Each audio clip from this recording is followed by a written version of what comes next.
There is something that I did. I did a series that is called The Plague of Silence.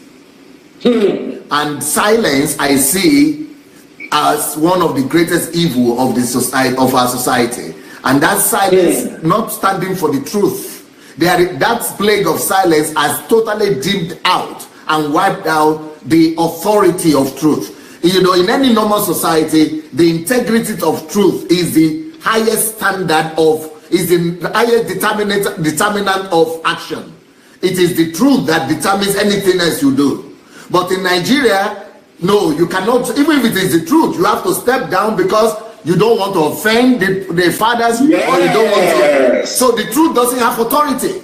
Truth is not absolute. It is only fear that is absolute, fear.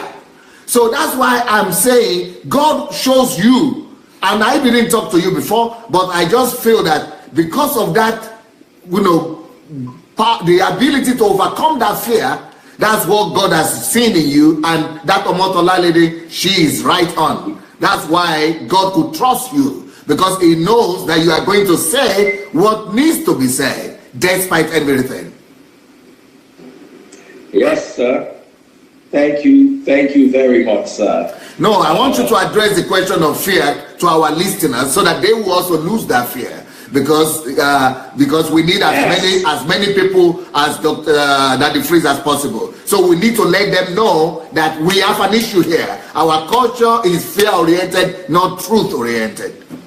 Yes, and that fear is now translating itself into religion. I read an article, I think yesterday, about how our culture has affected Christianity.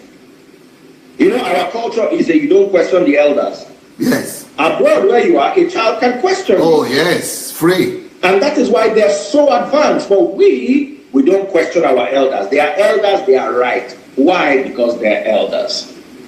And it has, you see, if people like Adeboye and Oyedepo could have been questioned maybe 20 years ago, 15 years ago, they will not miss it by such a wide margin like they have today. Because I'm sitting down and I'm looking at Adeboye coming up one day to say that, to try to tackle me, and just showing the fact that he's ignorant of the scriptures.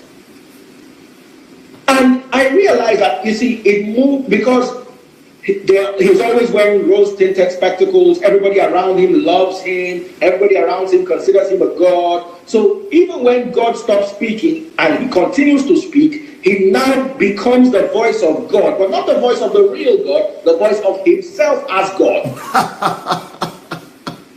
And that is where we are now. If you watch their responses, I was expecting, you know, when I came out with the tithing debate, I was expecting that they were going to crush me. I was expecting to hear Adeboye come out and read in Greek for like 5 minutes, then translate it into English, and then I now say, hey, Malachi, Malachi, Malachi, this same Malachi. You know, I started hearing things that were not aligning with the Bible.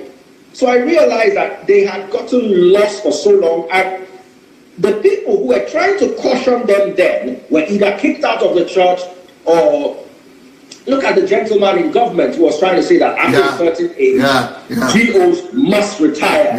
The guy lost his job. So, but Daddy Freeze, you know, even though you